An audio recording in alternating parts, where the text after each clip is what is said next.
대한민국이 브라질에게 일명 5대0 대패를 당했습니다. 사실 3년 전에도 벤투호가 이미 브라질을 상대한 적은 있었죠. 친선전 1대5, 월드컵에서 1대4 패배. 점수만 보면 그때나 이번이나 대패입니다. 하지만 속의 내용을 보면 완전히 달랐단 말이죠. 벤투호 시절에는 적어도 뭘 하려는 시도가 있었잖아요. 그때는 한국과 브라질의 유슈팅 차이가 단 3개에 불과했고 점유율도 41대 59로 꽤나 근접했습니다. 즉 경기 안에 플랜이 명확히 있었다는 건데요. 그런데 이번에는 꽤나 달랐었죠. 유효 슈팅은 단 1개, 전체 슈팅도 4개에 불과했죠. 게다가 9월에 이어서 3백을 썼음에도 불구하고 이른 실점과 그 이후의 경기 플랜은 준비된 모습조차 보이지 않았었고요. 하지만 저는 오늘 대표팀의 여러 문제들 중 이 최전방에 대해 이야기해보고 싶은데요. 브라질은 밀리탄과 가브리엘처럼 제공권이 매우 강한 수비수들이 있었음에도 불구하고 우리는 전방에 달랑 한 명 있는 이 손흥민을 향해 롱볼 위주의 축구를 펼쳤었죠. 그리고 오영규가 들어왔어도 상황은 똑같았습니다. 이강인의 번뜩이는 움직임이 없었다면 후반 역시 사실상 득점 찬스가 없다고 봐야겠죠. 즉 지난 벤투호 시절과 달리 세부 전술도 약속된 패턴도 그리고 선수들 간의 연계도 전혀 보이지 않았습니다. 그리고 그 중심에는 원톱 포지션의 문제, 즉 누가 최전방을 맡아야 되느냐 이런 고민이 분명 존재하는데요. 그렇다면 왜 9월부터 대표팀의 줄곧 윙어로서 득점포 역할을 해왔던 손흥민이 톱으로 나와야 될까요? 그리고 현재 대표팀에는 왜 정통 스트라이커가 없는 걸까요? 오늘은 그거에 대해서 한번 알아볼게요.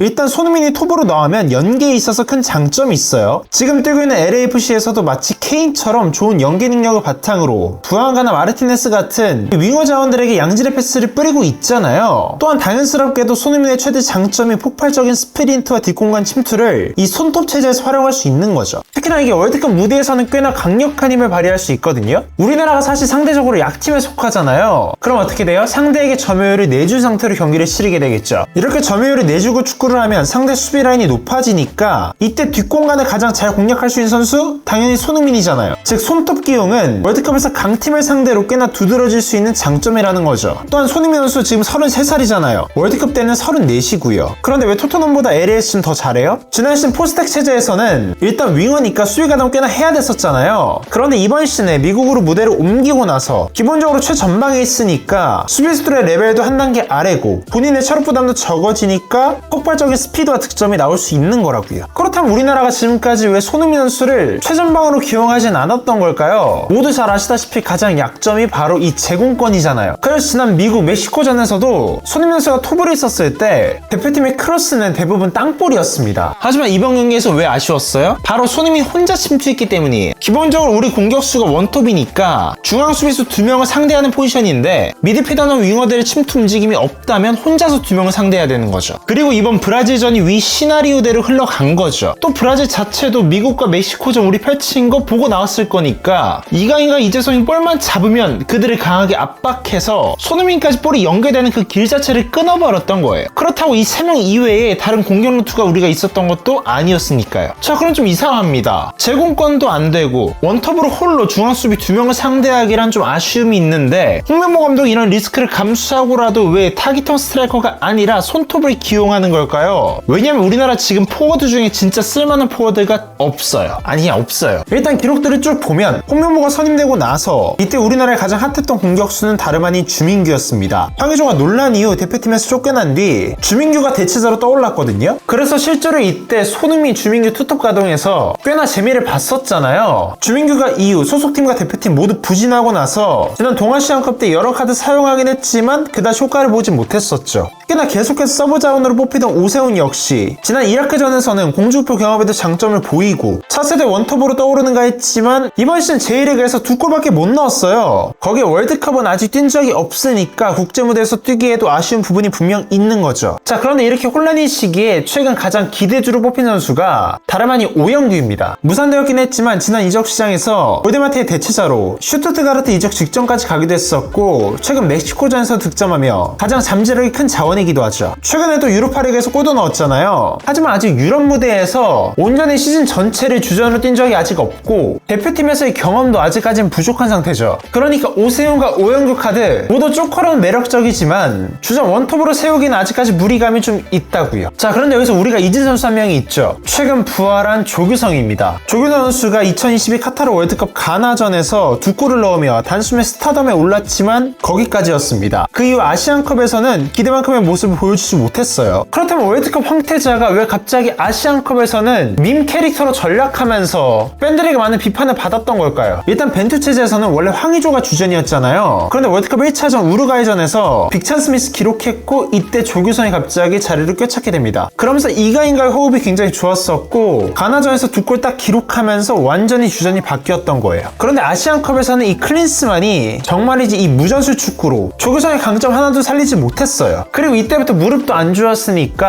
뛰는 폼 자체가 상당히 어색했던 기억이 있잖아요. 그리고 검사 이후 무릎 수술을 받았었는데 이 수술 이후에 수혈 과정에서 정말 운이 나쁘게도 혈액 감염으로 한신을 통으로 날린 거예요. 이때 그래서 선수 커리어 완전히 끝났다, 내년 월드컵은 절대 못 간다 했지만 이번 시즌 복귀하자마자 곧바로 3골 때려 박으면서 다시금 폼을 끌어올리고 있습니다. 지금 미트밀란에서도 우리 대표팀 전수가 비슷한 5-3-2 시스템을 쓰거든요. 이랬을 때 윙백들의 크로스를 활용한 공격이 많이 이루어지고 있고 당연히 제공권에 강점 있는 조규성에게는 완전히 딱인 거죠. 자, 그런데 선수들을 나열하니까 딱 어때요? 이 중 누가 확고한 주전이야, 타깃형 스트라이커로 얘가 딱이야, 이런 선수가 없잖아요. 그렇다면 왜 이번 월드컵은 마땅한 타깃형 스트라이커, 톱자원이 없는 걸까요?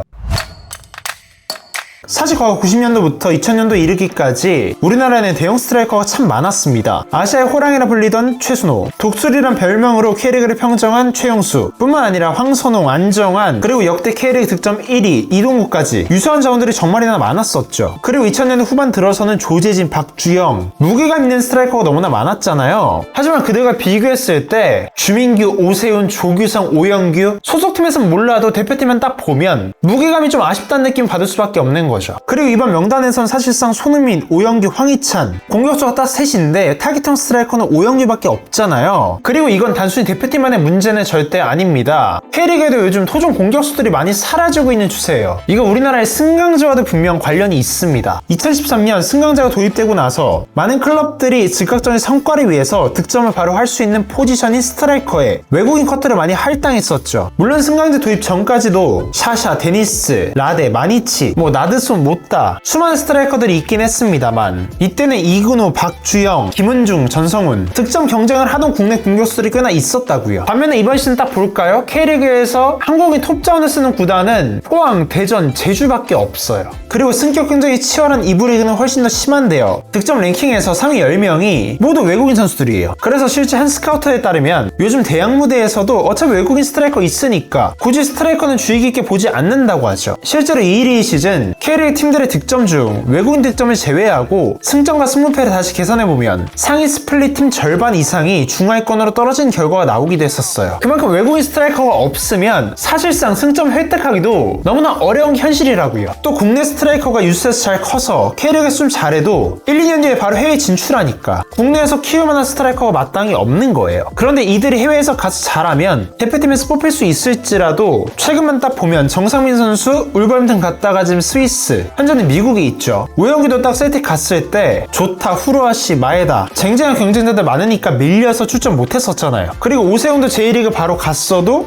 여전히 부진하고요. 즉 최근에 유럽 무대로 이르게 진출한 이 공격수들이 팀 내에서 경쟁력이 없는 건 역시 대표팀 톱자원이 없는 가장 큰 이유 중 하나이기도 합니다. 그리고 뿐만 아니라 최근에 스타들 역시 손흥민, 이강인, 황희찬 다 이선 자원들이니까 유소년들의 스트라이커 선호도 역시 많이 떨어졌다고 해요. 또 하나의 문제는 최근 한국 스트라이커들의 스타일 자체가 모두 비슷하다는 거예요. 오세훈, 이영준, 조규성, 이호재 모두 피지컬과 공중볼의 장점이 있지만 그들만의 차별화된 무기가 많이 부족해요. 한 10년 전만 보더라도 이근호, 박주영, 김승대까지 본인만의 장점을 가지고 꼭 피지컬과 공중볼이 아니더라도 충분히 득점을 만들어낼 수 있는 스트라이커들이었죠. 그런데 최근은 과거에 비해서 피지컬도 좋아지고 선수들의 전술적인 움직임도 꽤나 발전했는데 그에 반면에서 그들의 뚜렷한 장점은 많이 없어졌다는 거예요. 정조국 역시 인터뷰를 통해서 한국 선수들이 외국인들과 경쟁하면서 충분히 살아남을 수 있었던 건 남들을 따라하기보다는 본인들의 무기를 만들었기 때문이에요. 그런데 요즘은 선수들이 너무나 무난하고 동글동글한 유형이 많아졌어요. 라면 현재 문제점은 꼬집었었고 이영표 역시 유소년 시스템에서 단점을 없애는 데 집중하다 보니까 그만큼 개성 가득한 선수들이 꽤나 사라졌다며 문제점 지적했죠. 때문에 요즘 대표팀에 선발되는 선수들은 대부분 득점은 좀 안 좋더라도 연계 능력이 좋거나 활동량이 좀 괜찮으면 뽑히는 자리가 어느새 되어버렸습니다. 다행스럽게도 최근 유로파에서 레인저스 상대로 득점을 올린 오영규, 1년 만에 복귀해서 벌써 3골을 기록한 조규성뿐만 아니라 손흥민 선수 역시 매주 득점 소식이 들리는 등 최근 대표팀 톱자원들의 득점 소식이 연이어 들리고 있습니다. 여러분은 이들 중 메인 스트라이커로 과연 누가 나서야 된다고 생각하시나요? 지금 댓글을 통해 남겨주세요. 오늘의 주제가 재밌었다면 구독과 좋아요 부탁드리고요. 저는 다음번에 더 재밌고 유익한 축구 이야기로 다시 찾아오도록 하겠습니다. 그럼 안녕히 계세요.